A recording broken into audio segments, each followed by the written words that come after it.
하나님의 말씀 이사야 말씀입니다.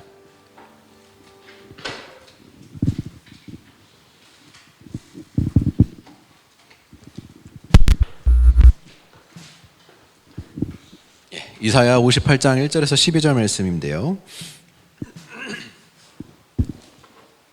우리 좀 길긴 하지만 교독하도록 하겠습니다.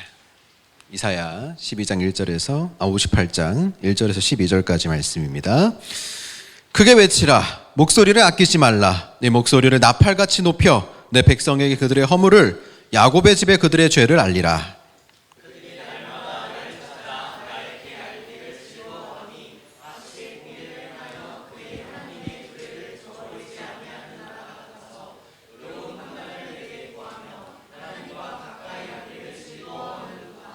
우리가 금식하되 어찌하여 주께서 보지 아니하시오며 우리가 마음을 괴롭게 하되 어찌하여 주께서 알아주지 아니하시나이까. 보라, 너희가 금식하는 날에 오락을 구하며 온갖 일을 시키는도다.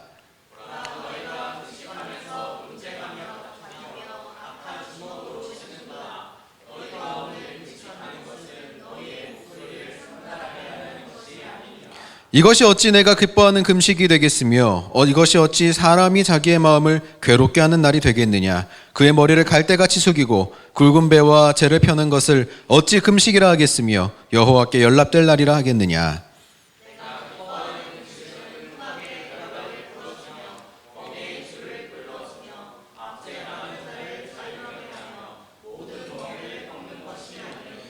또 줄인 자에게 내 양식을 나누어 주며 유리하는 빈민을 집에 들이며 헐벗은 자를 보면 입히며 또 내 고륙을 피하여 스스로 숨지 아니하는 것이 아니겠느냐.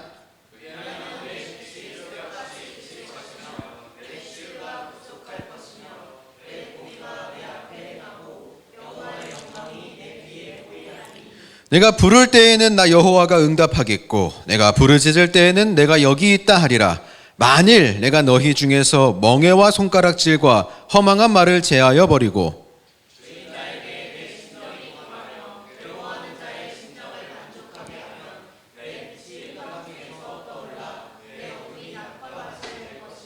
여호와가 너를 항상 인도하여 메마른 곳에서도 내 영혼을 만족하게 하며 내 뼈를 견고하게 하리니 너는 물된 동산 같겠고 물이 끊어지지 아니하는 샘 같을 것이라.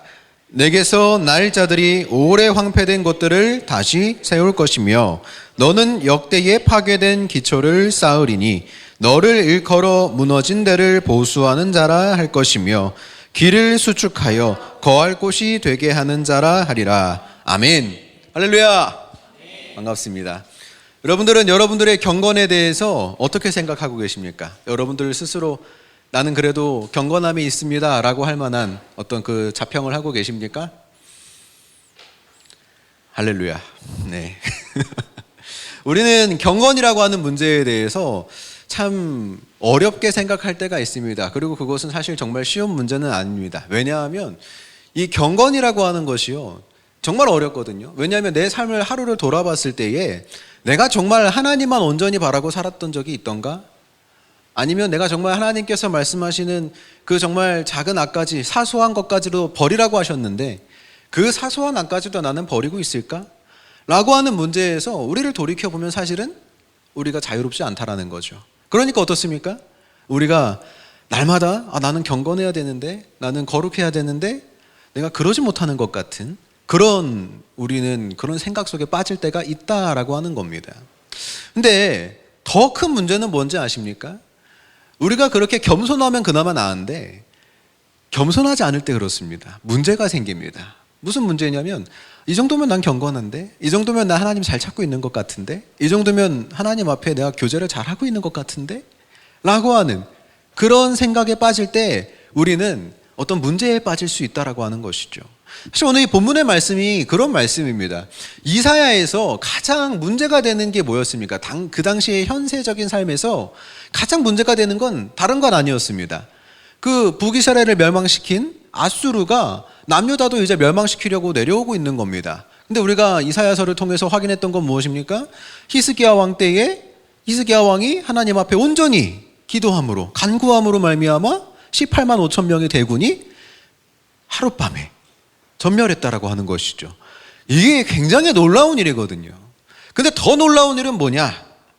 오늘 본문의 말씀이 더 놀라운 일입니다. 어떤 이야기를 하고 있냐면 보세요. 이제 1절을 한번 다 같이 다시 한번 읽어보겠습니다. 시작. 크게 외치라. 목소리를 아끼지 말라. 네 목소리를 나팔같이 높여 내 백성에게 그들의 허물을, 야곱의 집에 그들의 죄를 알리라. 아멘. 여러분들, 나팔을 울린다는 게 뭡니까? 나팔을 왜 울립니까? 한 나라에서 뭔가 일이 있으니까 나팔을 울리는 거죠. 그죠? 뭔가 일이 있는 겁니다. 그리고 이와 같이 전쟁의 때에는 나팔을 왜 울리겠습니까? 위기 상황이 왔다라고 하는 것이죠. 위기 상황. 이 나라에 위기 상황이 와서 너희는 나팔을 높이 울리라고 했습니다. 근데 너희는 누굽니까? 너희. 하나님의 말씀을 듣는 너희. 너희는 나팔을 높이 울리라. 그렇게 말씀하신다는 거죠. 왜? 왜가 중요합니다. 보니까 백성에게 그들의 허물을 알리라고 합니다. 야곱의 집에 그들의 죄를 알리라는 겁니다. 그러니까 우리가 나팔 소리를 높여야 된다라고 하는 것은 무엇이냐면 그들의 죄를 알게 하는 겁니다. 그들의 죄를 알게 하는 것. 그것이 그 당시 이사야 선지자가 살던 시대에 백성들에게 주어진, 하나님의 말씀을 듣는 사람들에게 주어진 역할이었습니다. 그러니까 우리는 뭘 유추해 볼 수 있는 겁니까? 히스기야 왕 시대에 그렇게 믿음으로 대군을 이긴 일이 있었지만 그럼에도 불구하고 여전히 백성들의 죄악과 허물들이 있었구나 라고 하는 거 우리가 알 수 있다라는 것이죠. 그런데 보세요. 2절 말씀 또 다 같이 읽어보겠습니다. 그들이 날마다 나를 찾아 나의 길 알기를 즐거워함이 마치 공의를 행하여 그의 하나님의 규례를 저버리지 아니하는 나라 같아서 의로운 판단을 내게 구하며 하나님과 가까이 하기를 즐거워하는도다. 아멘. 여러분들, 이 백성들의 허물이 있다고 했습니다. 백성들의 죄악이 있다고 그랬습니다. 근데 이 백성들의 모습은 어떻게 나타나는 겁니까? 그들의 삶의 모습이 경건하게 보였다라는 겁니다. 경건하게. 거룩하게 보였다라는 겁니다. 하나님 앞에 나와서 찾기도 하고, 하나님을 찾기도 하고, 하나님의 말씀을 구하기도 하고, 하나님께 나와서 내가 무엇을 어떻게 할까요? 라고 하는 그런 자세가 있었다라고 하는 것이죠. 근데 왜 하나님께서는 이 사람들에게 죄악이 있다라고 말씀하실까요? 왜? 우리 누가복음에 보면 이런 말씀이 있습니다. 18장, 누가복음 18장, 네, 조금 찾으시면 감사하겠습니다. 11절 말씀인데, 누가복음 18장 11절. 예, 다 같이 읽어보겠습니다. 바리새인은 서서 따로 기도하여 이르되 하나님이여, 나는 다른 사람들 곧 토색, 불의, 가름을 하는 자들과 같지 아니하고 이 세리와도 같지 아니함을 감사하나이다. 아멘. 여러분들 생각해 보십시오. 이 당시에 바리새인들은요, 정말 율법적으로 완벽함을 추구하는 사람들이란 말이죠. 그러니까 다른 사람들하고는 다른 경건함과 거룩함이 있는 겁니다. 어떤 거룩함과 경건함이냐면 이 사람들 기도 진짜 많이 합니다. 말씀 진짜 많이 읽어요. 그리고 11조도 잘해요. 그리고 금식도 잘해요. 그러니까 이 사람이 뭐라 그럽니까?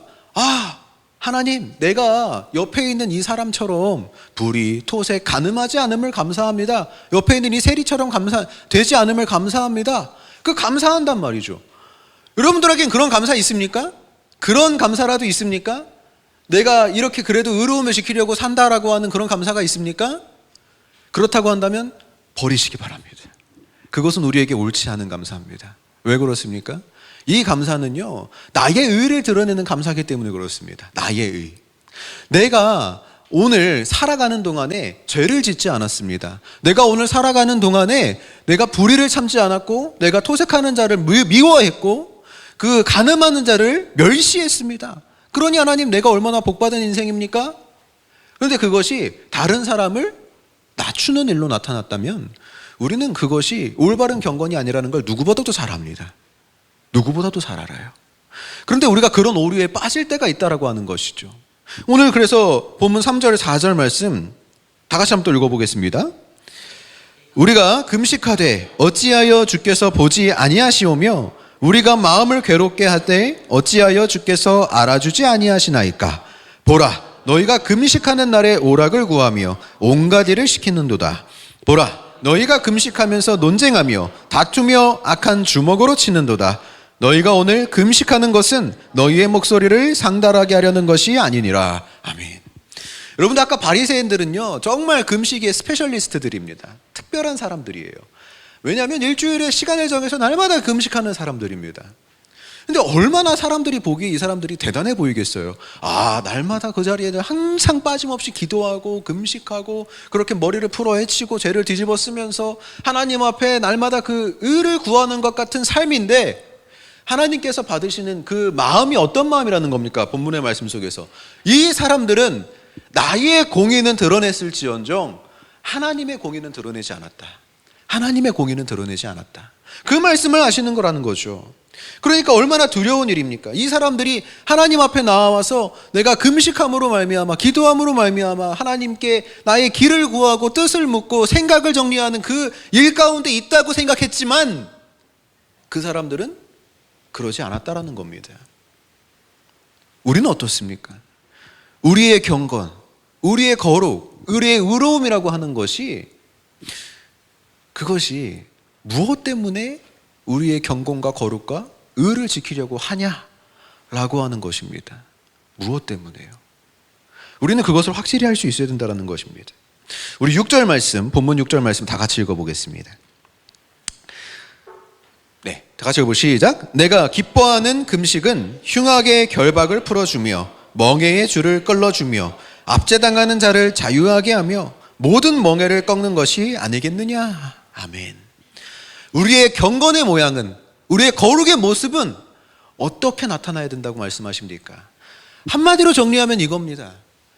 하나님의 공의를 선포하고 실행하라. 그것을 말씀한다라는 것이죠. 여러분들은 하나님의 공의 안에 있습니까? 하나님의 그 거룩 안에, 하나님께서 거룩하시니 나도 거룩하다라고 하는 그 믿음 가운데 있습니까? 내 하루를 살아가는 동안에 내가 이 거룩하고자 하는 이유가 무엇이고, 내가 경건하고자 하는 이유가 무엇이고, 내가 의롭게 살고자 하는 이유가 무엇입니까? 하나밖에 없습니다. 하나님의 자녀이기 때문에 그렇습니다. 하나님 백성이기 때문에 그렇습니다. 우리가 그 나라를 살아가는 자들이기 때문에 우리가 의롭게 살려고 하는 것이고 착하게 선하게 살려고 하는 것이지, 내 성품이 착해서 아닙니다. 내가 잠깐은 어려운 사람 도울 수 있습니다. 저도 몇 번 해봤습니다. 그런데 정말 놀랍습니다. 같은 자리를 지나가도 저번에는 내가 그 자리에서 도움을 줬었는데 그날은 돕고 싶지가 않아요. 내가 맨날 이렇게 돕기만 하면 어떡하지? 이런 생각이 드는 겁니다. 여러분들, 이런 생각에서 우리는 자유로울 수가 없어요. 우리의 선함, 우리의 의로움, 이런 것들은 사실은 우리가 자랑할 것이 못 됩니다. 내가 무엇을 얼마나 많이 하든지 그것이 내가 사실은 할 수 있는 일이 아니기 때문에 그렇습니다. 그래서 우리는 무엇을 구해야 되는 것입니까? 날마다 하나님의 공의를 구하는 겁니다. 그리고 그것을 알게 하는 겁니다. 그것 아니면 우리는 아무것도 할 수 없는 존재입니다. 그것을 말씀한다라는 것이죠. 우리가 거룩하고 싶으면, 우리가 경건하고 싶으면 한 가지를 찾으면 됩니다. 하나님의 공의입니다. 그때에 무슨 일이 일어나겠습니까? 8절 말씀, 본문 8절 말씀 다 같이 읽어보겠습니다. 시작. 그리하면 내 빛이 새벽같이 비칠 것이며 내 치유가 급속할 것이며 내 공의가 내 앞에 행하고 여호와의 영광이 내 뒤에 호위하리니. 아멘. 우리가 하나님의 공의를 구하니까 하나님의 공의가 어떻게 한다고 말씀하십니까? 하나님의 그 영광과 공의가 우리의 뒤를 호위한다. 그 말씀하신다라는 겁니다.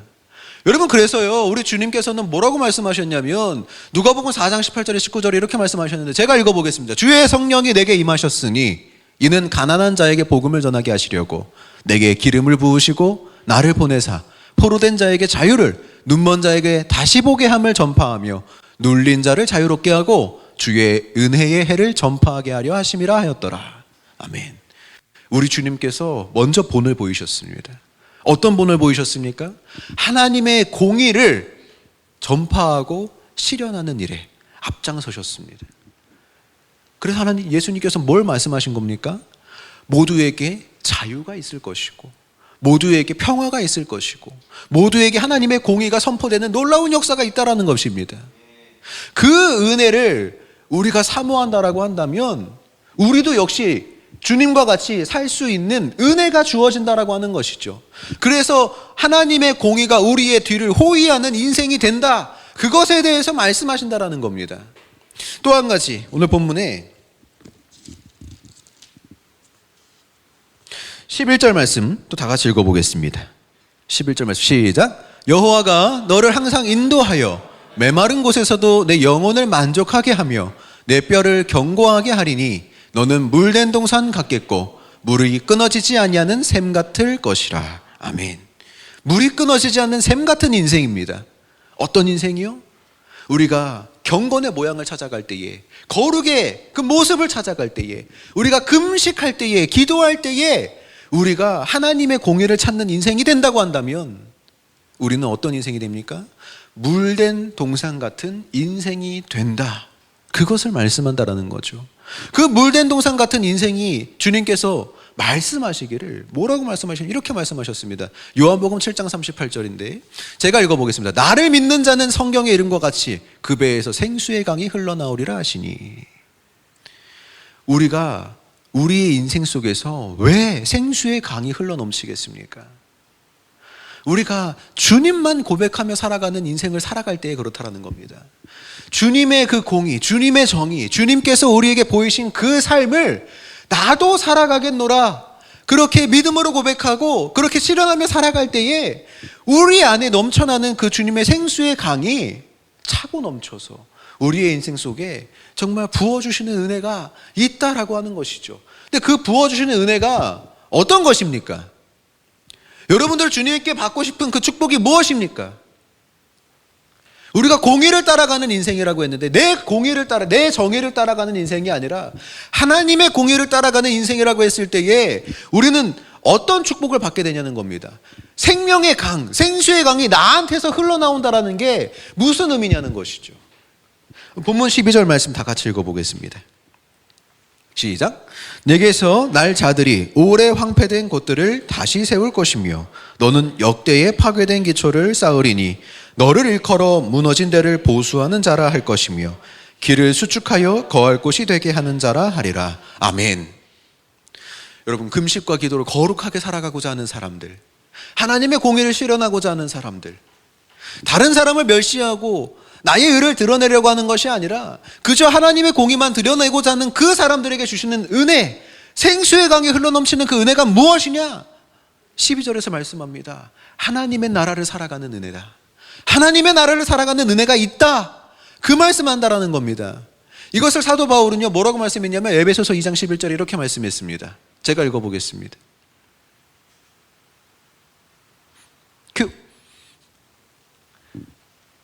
안 됐답니다. 예, 제가 늦게 드려서 그렇습니다. 지금 죄송합니다. 우리가 주의 성령으로 연합한 자들이 되어간다고 했습니다. 우리가 거룩한 주의 성전이기 때문에 그렇습니다. 우리가 주의 거룩한 성전이기 때문에 우리는 주님 안에서 연합한 자가 되어간다라는 것이죠. 우리가 하나님의 공의를 찾으며 살아가는 인생 가운데 부어주시는 그 생명의 은혜가 하나님을 나라에 살아가는 동안에 우리 각자가 따로따로 살아가는 것이 아니라 무엇입니까? 우리 각자가 거룩한 성전이지만 그 성전이 연합하여서 하나가 되는 은혜가 주신다, 은혜를 주신다라고 하는, 그래서 그 나라를 확장하고 그 나라의 공의를 드러내는 삶을 살게 하시는 것이 바로 하나님의 은혜다라고 하는 것입니다. 그 은혜를 성경에서 구체적인 진리를 찾을 수 있습니다. 사도행전 13장입니다. 1절에서 3절에 무슨 이야기가 있냐면 안디옥 교회에서 1차 전도 여행, 세계 역사의 그 선교 역사에 정말 중요한 방점입니다. 사도 바울과 바나바를 1차 전도 여행을 보내는 그 일에 사람들이 뭘 하고 있었다고 하냐면 주를 섬겨 금식과 기도로 함께 하고 있었다고 했습니다. 근데 이 사람들이요 정말 놀랍거든요. 그 지도자들이 하나님께 성령의 음성을 받았습니다. 바나바와 바울을 따로 세우라, 내가 그들에게 따로 시킬 일이 있다 라고 했는데 그들이 다시 금식과 기도를 한 후에 그것이 하나님의 음성인 줄 알고 모두가 동의하여서 합심하여서 그들의 선교 사역을 일심양면으로 도왔다라는 겁니다. 놀랍지 않습니까, 여러분들? 이 모든 사람들, 그 안디옥 교회에 있는 모든 사람들이 이 바나바와 사울을 따로 세워서 전도 여행을 보내는 것이 모든 성도들의 동의를 얻어서 구한 일이었다는 겁니다. 근데 그때에 그들이 뭘 했다고 하냐면 금식과 기도로 주를 섬겨 예배의 자리로 나아갔다는 겁니다. 그들은 그렇게 한 마음이 되어 살아갔다라는 것이죠. 여러분도 어떻습니까? 여러분들은 그 하나님의 나라를 살아가는 기쁨이 있습니까? 우리가 금식할 수 있습니다. 우리 특별히 부활절에는 항상 금식하는 또 기간이지 않습니까? 아마 금식들 많이 하셨을 겁니다. 많이 하셨을 겁니다. 저는 못했습니다. 그렇지만 죄송하지 않습니다. 예, 하나님께서 마음을 주시면 또 할 겁니다. 여러분들 금식할 때에 우리가 단순히 배를 굽는 걸로 우리의 괴로움으로 만족해서는 안 됩니다. 우리가 기도할 때에 그냥 내가 하나님 앞에 시간을 드렸네 라고 해서 만족하면 안 된다라는 겁니다. 우리는 그 경건의 모습 속에서 무엇을 찾을 수 있어야 되는 것입니까? 하나님의 공의입니다. 하나님께서 우리에게 선포하신 그 자유와 그 하나님께서 우리에게 선포하신 죄 사함의 은총을 우리가 묵상하고 기억하고 기도하면서 간구하면서 우리가 그 하나님의 나라를 살아갈 수 있기를, 하나님의 나라를 확장해서 나아갈 수 있기를 우리가 주님 앞에 간구하며 나아갈 때 어떤 은혜가 있다는 겁니까? 오늘 본문에서의 축복과 같이 생수의 강이 우리의 인생에 차고 넘치며 무너진 데를 수축하고 황폐한 데를 다시 풍성하게 하는 그 은혜를 우리의 손으로, 우리의 발걸음으로 하나님께서 허락하신다라는 겁니다. 말씀을 정리하겠습니다. 참된 금식의 의미는 무엇입니까? 세계 많은 종교들 속에서 금식을 찾을 수 있습니다. 그들의 금식은요, 굶는 것이 기본입니다. 우리도 굶는 것이 기본입니다. 그런데 그들의 금식과 우리의 금식은 무슨 차이가 있습니까? 우리의 경건과 그들의 경건은, 우리의 거룩과 그들의 경건은, 거룩은 무슨 차이가 있냐는 겁니다. 한 가지입니다. 하나님의 공의를 알고 실현하는가? 그 차이입니다. 그것밖에 없습니다. 그러나 그것이 완전한 차이를 이룹니다. 완전한 은혜 가운데 거하게 하십니다. 우리는 우리의 날마다의 거룩한 삶 속에서 한 가지를 구하기 원합니다. 하나님의 공의. 우리에게 자유를 선포하시고 죄사함의 은총을 부어주신 그 주님의 은혜를 우리가 잊지 않고 날마다 살아갈 때에 나를 높이는 인생이 아니라 주님을 높였는데 하나님의 그 영광과 하나님의 공의가 나의 뒤를 호위하는 놀라운 축복을 경험하게 될 줄 믿습니다. 우리 함께 다 같이 찬양하고 기도하겠습니다. 주님 마음 내게 주소서. 함께 기도하고 찬양하고 기도하겠습니다.